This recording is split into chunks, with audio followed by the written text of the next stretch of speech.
అడిలాడ్ వేదికగా జరుగుతున్న pink ball test match day 1లో మన టీమిండియా తడబడింది. ముందు మన బ్యాట్స్మెన్ బ్యాట్తో వేలైతే ఆ తర్వాత మన బౌలర్స్ కూడా ఎక్కువ వికెట్లు తీయలేకపోయారు. సో ఈ డే 1 అయితే మన టీమిండియా 2 సెషన్స్లో మాత్రమే బ్యాటింగ్ చేసి ఆల్అౌట్ అయిపోయింది. కానీ ఆస్ట్రేలియా టీం చూసుకుంటే వాళ్ళు ఒక సెషన్ మొత్తం బ్యాటింగ్ చేసిన ఒక్క వికెటే కోల్పోయారు. అంటే దీన్ని బట్టి అర్థం చేసుకోవచ్చు డే 1లో కంగారుల టీం మన టీమిండియాను ఎంత డామినేట్ చేసిందనేది. Mainly the man Mitchell Starc మరోసారి పింక్ బాల్ టెస్ట్ మ్యాచ్లకు రారాజని ప్రూవ్ చేసుకున్నాడు. సో ఈ డే 1లో అయితే మన టీమిండియాకి పెద్దగా ఏమీ కలిసి రాలేదు. ఒక టాస్ మాత్రమే గెలిచారు.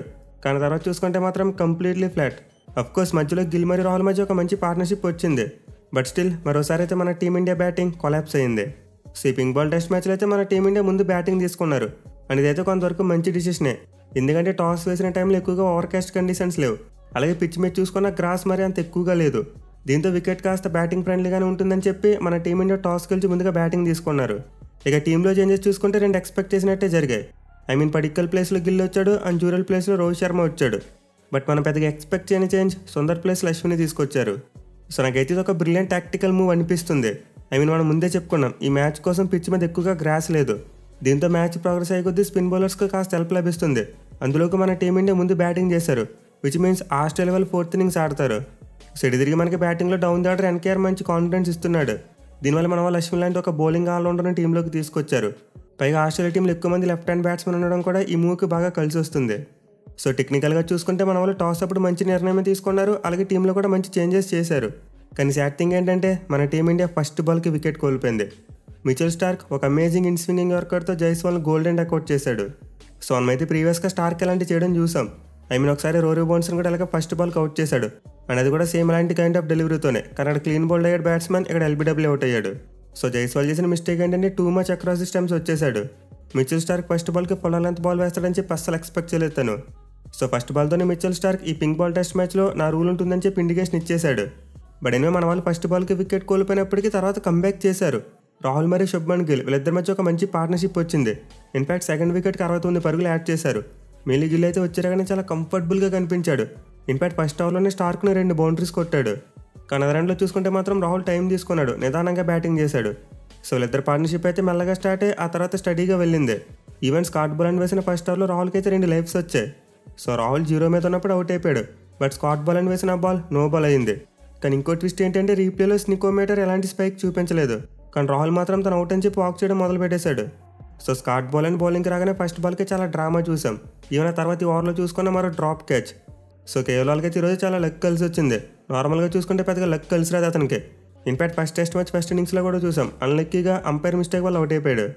2 లైఫ్స్ వచ్చిన తర్వాత అయితే రాహుల్ బ్యాటింగ్లో చాలా మార్పు వచ్చింది. అగ్రెసివ్గా ఆడటం మొదలు పెట్టాడు. దీంతో ఒక్కసారిగా మన టీమిండియా స్కోర్ బోర్డులో వేగం పెరిగింది. బట్ అఫ్కోర్స్ రాహుల్ వేగం పెంచగానే శుభ్మన్ గిల్ కాస్త స్లో అయ్యాడు. సో మొత్తం మీద వీళ్ళిద్దరైతే మన టీమిండియాని కాస్త మెరుగైన పొజిషన్కి తీసుకెళ్లారు. ఎల్లీగా ఒక వికెట్ కోల్పోయినప్పటికీ తర్వాత మన టీమిండియాకు 69 పరుగుల పార్ట్నర్షిప్ వచ్చింది. కానీ లంచ్ బ్రేక్ ముందు మిచెల్ స్టార్క్ వచ్చి మొత్తం చెడగొట్టేశాడు. మెయిన్లీ మంచిగా బ్యాటింగ్ చేస్తున్న రాహుల్ని ఎక్స్ట్రా బౌన్స్తో డిసీవ్ చేశాడు. అలాగే తర్వాత విరాట్ కోహ్లీ కూడా ఒక మంచి బౌండరీ కొట్టినప్పటికీ అతను కూడా same kind of dismissal. In fact first test match first ఇన్నింగ్స్లో హ్యాజల్వుడ్ గెల్ అవుట్ అయ్యాడు. సేమ్ అదే డిటో దిగిపోయింది. సో మిచెల్ స్టార్క్ అయితే తను వేసిన వరుస ఓవర్స్లో రాహుల్ మరియు కోహ్లీ 2 వికెట్లను తీసేశాడు. దీంతో ఒక్కసారిగా మన టీమిండియా ప్రెజర్లోకి వెళ్ళిపోయింది. మెయిన్లీ క్రీజులో చాలా సాలిడ్గా సెట్ అయినట్టు కనిపించిన గిల్ కూడా 31 పరుగులు చేసి అవుట్ అయిపోయాడు. అది కూడా స్కాట్ బోలన్ బౌలింగ్లో. సో లంచ్ బ్రేక్ ముందు అయితే మన టీమిండియా క్విక్ టైంలో 3 వికెట్లు కోల్పోయింది. దీంతో మొదటి సెషన్ ఆస్ట్రేలియా సొంతమైంది. సో రాహుల్ మరియు కోహ్లీ ఎక్స్ట్రా బౌన్స్కి డిసీవ్ అయిపోతే గిల్ మాత్రం లెంత్కి డిసీవ్ అయిపోయాడు. నిజంగా బౌలర్ని గిల్కి చాలా మంచి ట్రాప్ని సెట్ చేసి అవుట్ చేశాడు. అప్పటి వరకు గుడ్ లెంత్లో outside off stump balls వేస్తూ ఒక్కసారిగా ఫుల్లర్ లెంత్ బాల్ వేశాడు. అది కూడా ఇన్కమింగ్ బాల్ వేశాడు. And at the same time Shubman Gill చూసుకుంటే ఎక్కువగా అక్రాస్ ది స్టంప్స్ మూవ్ అయిపోయాడు. దీంతో ఆ బాల్ని నెగెట్ చేయలేక ఎల్బీడబ్ల్యూకి అవుట్ అయిపోయాడు. సో గిల్కి అగెనిస్ట్గా బౌలర్ గేమ్ ప్లాన్ అయితే బాగా వర్కౌట్ అయింది.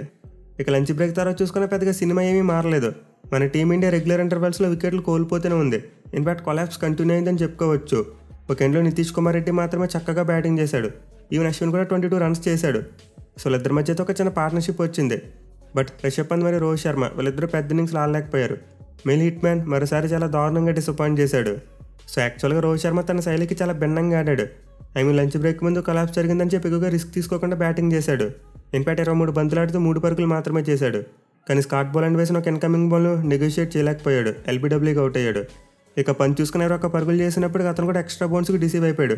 మెయిన్లీ కమిన్స్ చాలా షార్ప్గా బ్యాక్ ఆఫ్ లెంత్ని హిట్ చేశాడు. సో నేను అడిగితే ఈ రోజు మ్యాచ్ పిచ్లో ఎక్కువగా బౌన్స్ ఉంది. కానీ లాటరల్ మూమెంట్ చూసుకుంటే మరీ అంత ఎక్కువగా లేదు. అయితే ప్రాబ్లం ఎక్కడ వచ్చిందంటే ఆస్ట్రేలియా బౌలర్స్ యొక్క డిసిప్లిన్. నిజంగా స్టార్క్ మరియు బోలెండ్ ఇద్దరు కూడా పిచ్చికి తగ్గట్టు చాలా చక్కగా బౌలింగ్ చేశారు. దీనివల్ల మన టీమిండియా బ్యాట్స్మెన్ అందరూ కూడా మంచి బాల్స్కి అవుట్ అయ్యారు. ఎవరు కూడా అన్నెసెసరీ షాట్లో అవుట్ అయినట్టు కనిపించలేదు. సో డెఫినెట్లీ మనమైతే ఆస్ట్రేలియా బౌలర్స్కు క్రెడిట్ ఇవ్వాలి. అయితే చివరిలో చూసుకుంటే మాత్రం మన తెలుగు తేజం నితీష్ రెడ్డి నిజంగా అదిరిపోయే బ్యాటింగ్ చేశాడు. మీ అశ్విన్తో కలిసి ఒక కీలకమైన పార్ట్నర్షిప్ నెలకొల్పాడు. సో నితీష్ రెడ్డి అయితే 54 బంతులను 42 పరుగులు చేశాడు. అంటే తన ఆడిన షార్ట్ ఇన్నింగ్స్లో కూడా 3 6లు 3 4లు ఉన్నాయి. సో నితీష్ కుమార్ రెడ్డి ఆస్ట్రేలియాకి వచ్చి 3 ఇన్నింగ్స్ మాత్రం ఆడుతున్నాడు. కానీ 3 ఇన్నింగ్స్లోనే పేస్ బౌలర్స్ మీద 5 6లు కొట్టాడు. అంటే ఇప్పటివరకు మన టీమిండియా బ్యాట్స్మెన్ ఎవరు కూడా ఈ గంట సాధించలేకపోయారంట. ఆస్ట్రేలియాకి వచ్చి ఆస్ట్రేలియా పేస్ బౌలర్స్ని 5 6లు కొట్టడం ఇప్పటివరకు ఎప్పుడూ జరగలేదు. బట్ ది ఫస్ట్ టైం ఒక ఇండియన్ బ్యాట్స్మెన్ చేశాడు. అది కూడా 20 years ఏజ్లో 3rd ఇన్నింగ్స్ ఆడుతూ. సో డెఫినెట్లీ మనమైతే ఎన్కేఆర్ గట్స్కి హ్యాట్స్ ఆఫ్ చెప్పి తీరాలి. మిగతా ఆడిన షాట్లు మిచెల్ స్టార్క్ని కవర్స్ పై నుండి ఒక 6 కొట్టాడు. అండ్ దాని థర్డ్ మ్యాన్ పై నుండి ఒక రివర్స్ ర్యాంప్ షాట్ కొట్టాడు. అదైతే నిజంగా మైండ్ బ్లోయింగ్. సో మనటి వరకు నితీష్ కుమార్ స్పిన్ బౌలింగ్ని బాగా ఆడగలేమో అనుకున్నాం. బట్ అతని పేస్ బౌలింగ్ని కూడా చాలా బాగా ఆడుతున్నాడు. ఇన్ఫాక్ట్ అతని గేమ్ని చాలా ఇంప్రూవ్ చేసుకున్నట్టు కనిపిస్తుంది. ఎందుకంటే ఈ ఇన్నింగ్స్లోనే ఫుల్ షాట్తో కూడా ఒక 6 కొట్టాడు. సో పేస్ బౌలర్స్కి ఎగనెస్ట్కి ఎలాంటి ప్రొడక్టివ్ షాట్స్ ఆడాలో అలాంటి షాట్స్ నేర్చుకున్నాడు అతను. దీనివల్ల ఫాస్ట్ బౌలర్స్కి ఎగనెస్ట్గా కూడా చాలా ఈజీగా రన్స్ కొట్టగలుగుతున్నాడు. ఇక అశ్విన్ చూసుకున్న చాలా బాగా బ్యాటింగ్ చేశాడు. 22 బాల్స్లో 22 రన్స్ కొట్టాడు. మీలా లాఫ్టెడ్ షాట్స్ యూజ్ చేసి బౌండరీస్ కొట్టాడు. కానీ అతను అవుట్ అయిన బాల్ మాత్రం నిజంగా ఎవరైనా సరే అవుట్ అయిపోవాల్సిందే. ఎందుకంటే స్టార్క్ వేసిన ఇన్ స్వింగింగ్ యార్కర్ గాల్లో మామూలుగా స్వింగ్ అవ్వలేదు. అతను వేసిన యాంగిల్ దగ్గర ఎక్కడో 6 or 7th స్టంప్ లైన్లో పడాల్సిందే. బట్ ఆ బాల్ అనూహ్యంగా మిడిల్ స్టంప్ అయి వచ్చింది. అది కూడా ఫుల్లర్ లెంత్లో. సో దీంతో అశ్విన్ అయితే ఏం చేయలేకపోయాడు. ఇన్ఫాక్ట్ ఆ పొజిషన్లో ఏ బ్యాట్స్మెన్ ఏం చేయలేడు. ఎందుకంటే హెడ్ ఆఫ్ సైడ్ ఫాలో అయిపోతుంది. దీంతో షాట్ మేకింగ్ అనేది ఇంపాసిబుల్. సో మిచెల్ స్టార్క్ అయితే ఈరోజు మన బ్యాట్స్మెన్తో ఒక ఆట ఆడేసుకున్నాడు. ఈవెన్ హర్షిత్ రాణా కూడా కొంచెం అలాంటి కైండ్ ఆఫ్ డెలివరీ వేశాడు. సో స్టార్క్ అయితే ఈరోజు జైస్వాల్, అశ్విన్ మరియు రాణా వీళ్ళ ముగ్గురిని ఫుల్లర్ లెంత్ బాల్స్తో అవుట్ చేశాడు. ఇక చివరిలో కమిన్స్ బుమ్రాను అవుట్ చేస్తే ఆ తర్వాత మిచెల్ స్టార్క్ నితీష్ రెడ్డిని కూడా అవుట్ చేసి మన టీమిండియాను 180 పరుగులకు ఆల్అౌట్ చేశాడు. మళ్ళీ స్టార్క్ ఇన్నింగ్స్లో ఏకంగా 6 వికెట్లు తీశాడు. అది కూడా 48 పరుగులు మాత్రం ఇచ్చి. సో ఇవైతే తన కెరియర్లోనే బెస్ట్ బౌలింగ్ ఫిగర్స్. ఇప్పటివరకు స్టార్క్ ఎప్పుడు కూడా ఇంత మంచిగా బౌలింగ్ చేయలేదు. In fact for the first time మన టీమిండియా మీద 5 వికెట్ ఆల్ తీశాడంట. సో స్టార్క్ అయితే పింక్ బాల్ టెస్ట్ మ్యాచెస్లో అందరికంటే ఎక్కువ వికెట్స్ ఉన్నాయి. అండ్ మరోసారి దాన్ని ప్రూవ్ చేసుకుంటూ అద్భుతమైన బౌలింగ్ చేశాడు. అండ్ అతనికి సపోర్ట్గా బౌలెండ్ మరియు కమిన్స్ ఇద్దరు కూడా చాలా బాగా బౌలింగ్ చేశారు. ఆ నో బాల్స్ వేయడం తప్పితే మిగతా అన్నింటిలో కూడా చాలా మంచి డిసిప్లిన్ కనిపించింది. సో డెఫినెట్లీ మనమైతే క్రెడిట్ ఆస్ట్రేలియా బౌలర్స్కి ఇవ్వాలి. బట్ ఎనివే ఆస్ట్రేలియా టీం యొక్క బ్యాటింగ్ చూసిన తర్వాత అయితే మన వాళ్ళు తక్కువ రన్స్ కొట్టారేమో అనిపించింది. ఒక 230, 240 కొట్టాల్సిన పిచ్లో 180కి ఆల్అౌట్ అయిపోయారని చెప్పి అర్థమైంది. ఎందుకంటే ఆస్ట్రేలియా బ్యాట్స్మెన్ మన టీమిండియా బౌలర్స్ని చాలా బాగా ఆడారు. అఫ్కోర్స్ బుమ్రా నాటేందుకు చాలా ఇబ్బంది పడ్డారు. కానీ మిగతా బౌలర్స్ని మాత్రం కాస్త బాగానే ఫేస్ చేశారు. సో మన టీమిండియాకి అయితే ఫస్ట్ వికెట్ అంత తొందరగా రాలేదు. బుమ్రా ఆల్మోస్ట్ తన ఫస్ట్ స్పెల్ ఎండింగ్లో వికెట్ తీసుకున్నాడు. అది కూడా ఉస్మాన్ ఖవాజాదే.